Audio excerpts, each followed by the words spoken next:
بسم اللہ الرحمن الرحیم۔ السلام علیکم، میں شجیع اللہ فراست۔ آپ دیکھ رہے ہیں نیشنل اور انٹرنیشنل نیوز پر مشتمل 4 ٹی وی کا خصوصی خبرنامہ دنیا بھر سے، یعنی خبریں آپ کی نظر سے۔ سب سے پہلے ہیڈ لائنز۔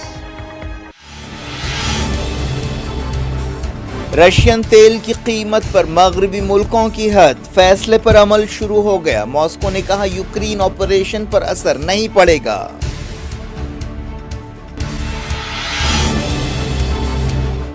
رشیا کے حملے جاری، یوکرین سے اناج کا قافلہ ایتھوپیا پہنچا۔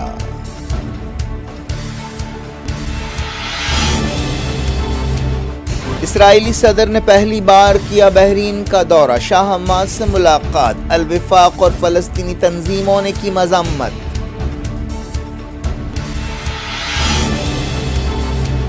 مغربی کنارے میں اسرائیل کی تازہ کارروائی، ایک اور فلسطینی نوجوان جاں بحق، کئی جگہ جھڑپیں۔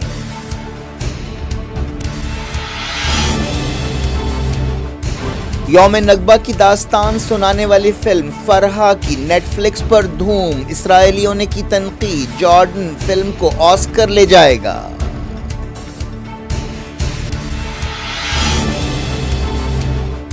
ایران میں اخلاقی پولیس کے بارے میں غیر یقینی صورتحال، احتجاجیوں نے کہا کوئی تبدیلی نہیں آئی، عہدیدار خاموش۔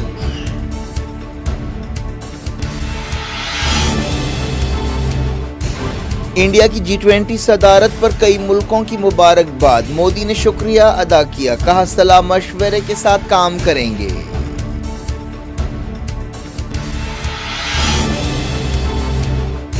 گجرات میں دوسرے مرحلے کی ووٹنگ مکمل، 8 دسمبر کے نتیجوں پر تمام نظریں، ہماچل کا بھی فیصلہ ہوگا۔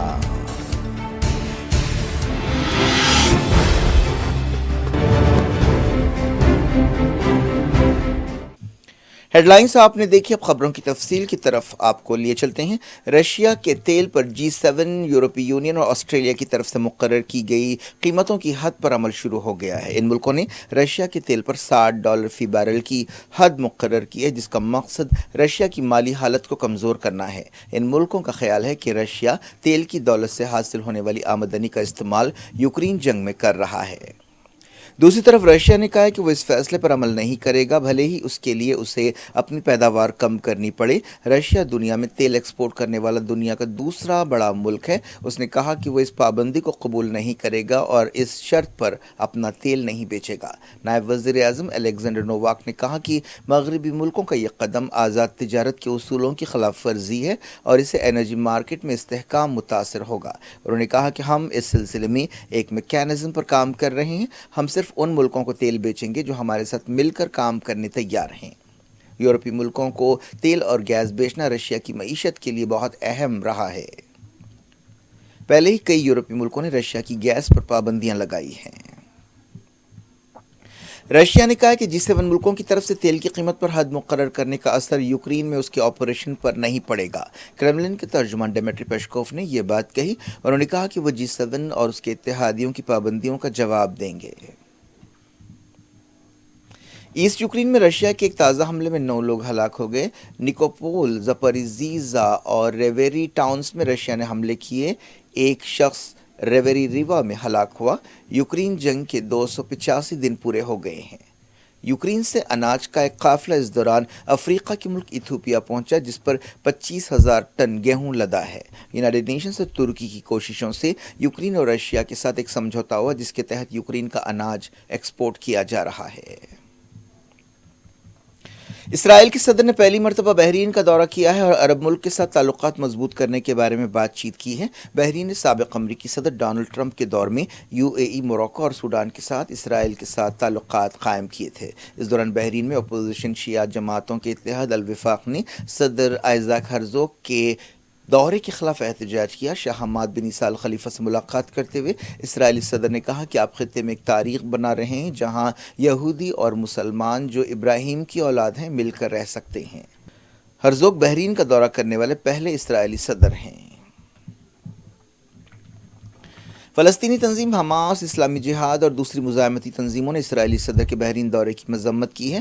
حماس کے عہدیدار باسم نعیم اور اسلامی جہاد کے ترجمان طارق سلامی نے ایک بیان میں اس دورے کی مذمت کی۔ انہوں نے کہا کہ یہ مذمت کے لائق ہے کہ شاہ حماد نے ایک نسل پرست حکومت کے سربراہ کا استقبال کیا ہے جو دنیا کے سب سے بڑے دہشت گرد ڈھانچے کی سربراہی کرتا ہے۔ انہوں نے یاد دلایا کہ بحرین کے بادشاہ نے ایک ایسے وقت اسرائیلی صدر کا استقبال کیا جب اسرائیلی حکومت قبضہ کیے ہوئے فلسطینی علاقوں میں دہشت مچا رہی ہے اور فلسطینیوں کو ہلاک کر رہی ہے۔ انہوں نے کہا کہ اس طرح کے دورے سے اسرائیلی قبضے کو جائز نہیں ٹھہرایا جا سکتا۔ یہ دورہ دہشت گردی کی اسرائیلی سرگرمیوں پر سے توجہ ہٹانے کی کوشش ہے۔ اسرائیلی فوج نے مغربی کنارے میں ایک دھاوا کرتے ہوئے ایک فلسطینی نوجوان کو ہلاک اور 6 دوسروں کو زخمی کر دیا۔ سال 2022 تقریباً 2 دہوں میں سب سے خطرناک سال ثابت ہو رہا ہے۔ فلسطینی عہدیداروں نے بتایا کہ بیت لحم کے قریب ایک ریفیوجی کیمپ میں اسرائیلی فوجی گاڑیاں گھس پڑیں اور چھتوں پر ماہر نشانہ بازوں کو تعینات کر دیا۔ اس کے بعد مقامی لوگوں اور اسرائیلی سپاہیوں میں جھڑپیں ہوئیں۔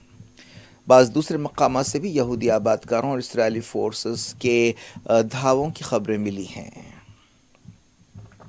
فلسطین کے یوم نکبہ کے بارے میں بنائی گئی ایک فلم فرحہ دنیا بھر میں دھوم مچا رہی ہے۔ اسرائیل نے اس فلم پر تنقید کی ہے جبکہ فلسطینیوں نے اسرائیلی تنقیدوں کو رد کر دیا ہے۔ یہ فلم نیٹ فلکس پر ریلیز ہوئی ہے۔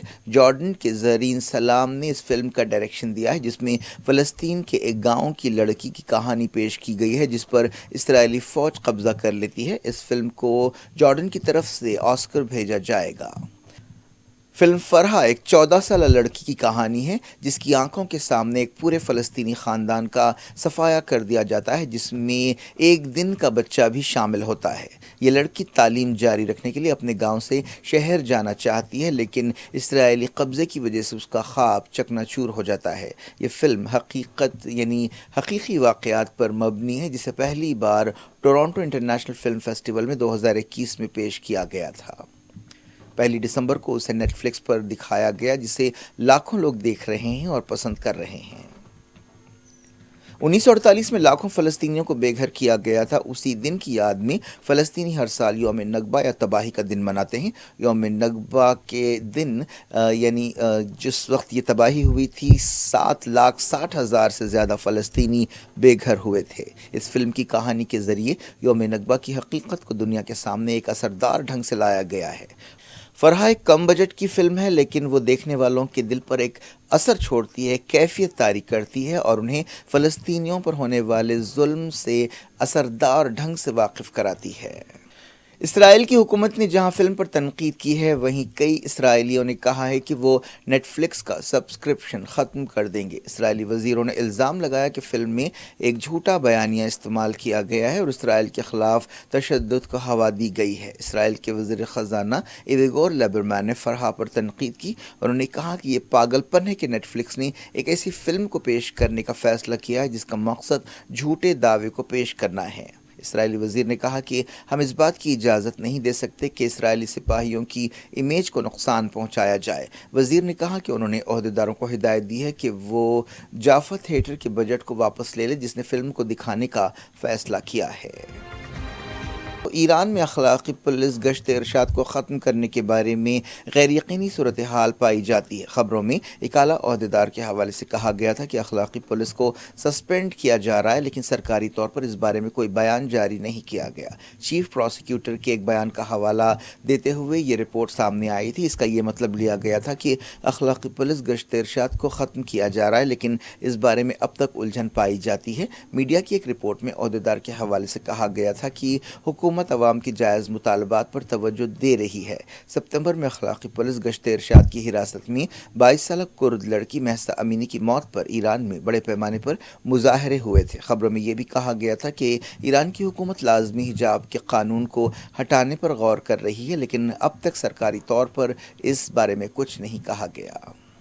اس دوران ایران میں احتجاجی مہم چلانے والے لیڈرز نے ان خبروں کو غلط بتایا ہے کہ ایران میں اخلاقی پولیس کو ختم کر دیا گیا ہے۔ انہوں نے کہا کہ زمینی سطح پر ایسی کوئی تبدیلی نہیں آئی ہے اور عورتوں کے لباس پر اب بھی پابندیاں ہیں۔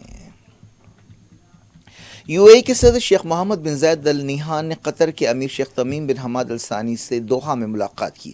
دونوں لیڈرز نے معیشت، تجارت، سرمایہ کاری اور دوسرے شعبوں میں تعاون بڑھانے پر بات چیت کی اور آپسی معاملات اور خطے کی صورتحال پر خیالات کا تبادلہ کیا۔ انہوں نے یوکرین جنگ اور دوسرے عالمی معاملات پر بھی بات چیت کی۔ انڈونیشیا کے ایک پہاڑ پر لاوا ابل پڑا ہے جس سے ہزاروں لوگ بے گھر ہوئے ہیں۔ ماؤنٹ سمیرو میں اتوار کو لاوا پھٹ پڑا۔ کم سے کم 2000 لوگوں کو محفوظ مقامات پر پہنچایا گیا ہے۔ ان لوگوں کو سکولز میں بنائے گئے کیمپس میں رکھا گیا ہے۔ وزیر اعظم نریندر مودی نے انڈیا کی G20 صدارت کی تائید کے لیے عالمی لیڈرز کا شکریہ ادا کیا۔ مودی نے امریکی صدر جو بائیڈن کا شکریہ ادا کرتے ہوئے کہا کہ بائیڈن کی قابل قدر تائید سے انڈیا کی G20 صدارت کو مضبوطی حاصل ہوگی۔ وزیر اعظم نے فرانس کے صدر ایمینوئل میکرون کا بھی شکریہ ادا کیا اور کہا کہ وہ صدارت کے دوران میکرون کے ساتھ صلاح مشورے کے ذریعے کام کریں گے۔ جاپان کے وزیر اعظم فومیو کشیڈا کے ایک ٹویٹ کا جواب دیتے ہوئے وزیر اعظم نے کہا کہ کشیڈا کا ساتھ بہت اہم ہے۔ انہیں یقین ہے کہ دنیا مختلف محاذوں پر جاپان کی کامیابیوں سے سبق سیکھے گی۔ مودی نے یورپی کونسل کے صدر چارلس مائیکل کی مبارکباد کا جواب دیتے ہوئے کہا کہ وہ یورپی ملکوں کی سرگرم شرکت کے خواہش مند ہیں۔ اسپین کے وزیر اعظم پیڈرو سانچیز کی مبارکباد کا جواب دیتے ہوئے مودی نے شکریہ ادا کیا اور کہا کہ مل کر چیلنجوں سے نمٹنا بہت ضروری ہے جس کی وجہ سے آنے والی نسلوں کے لیے ایک بہتر دنیا چھوڑی جا سکتی ہے۔ گجرات میں دوسرے مرحلے کے اسمبلی الیکشنز مکمل ہو گئے ہیں۔ اب سب کی نظریں 8 دسمبر کے نتیجوں پر ٹکی ہوئی ہیں۔ گجرات کے ساتھ ساتھ ہماچل پردیش اسمبلی الیکشنز کے نتیجے بھی 8 دسمبر کو سامنے آئیں گے۔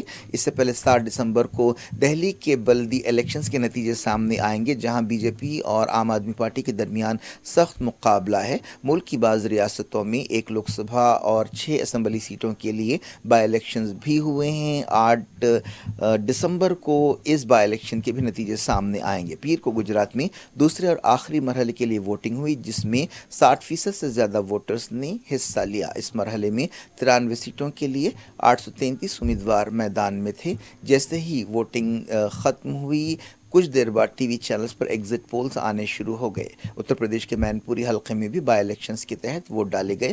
ملائم سنگھ یادو کے انتقال کی وجہ سے مین پوری میں بائی الیکشنز ضروری ہوا۔ اس کے علاوہ رامپور اسمبلی حلقے کے لیے بھی ووٹ ڈالے گئے۔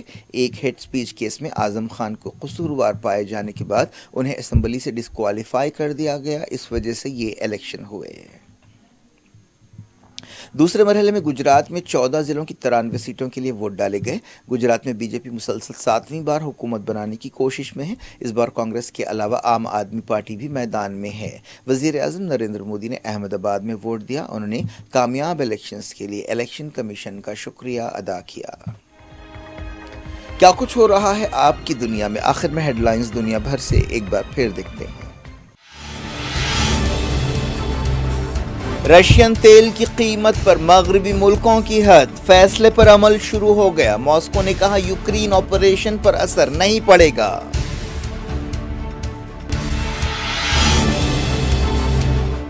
رشیا کے حملے جاری، یوکرین سے اناج کا قافلہ ایتھوپیا پہنچا۔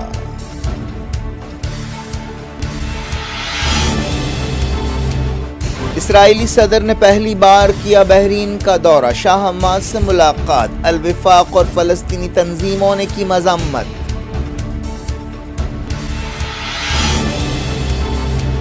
مغربی کنارے میں اسرائیل کی تازہ کارروائی، ایک اور فلسطینی نوجوان جاں بحق، کئی جگہ جھڑپیں۔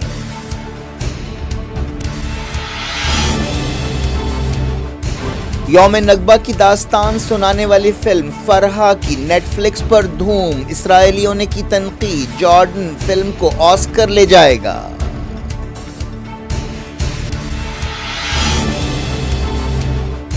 ایران میں اخلاقی پولیس کے بارے میں غیر یقینی صورتحال، احتجاجیوں نے کہا کوئی تبدیلی نہیں آئی، عہدیدار خاموش۔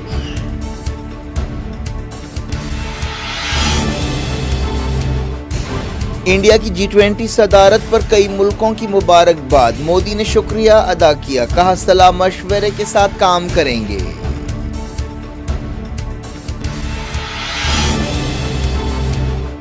گجرات میں دوسرے مرحلے کی ووٹنگ مکمل، 8 دسمبر کے نتیجوں پر تمام نظریں، ہماچل کا بھی فیصلہ ہوگا۔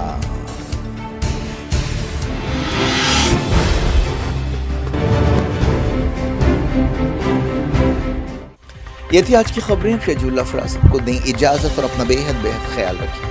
اللہ حافظ.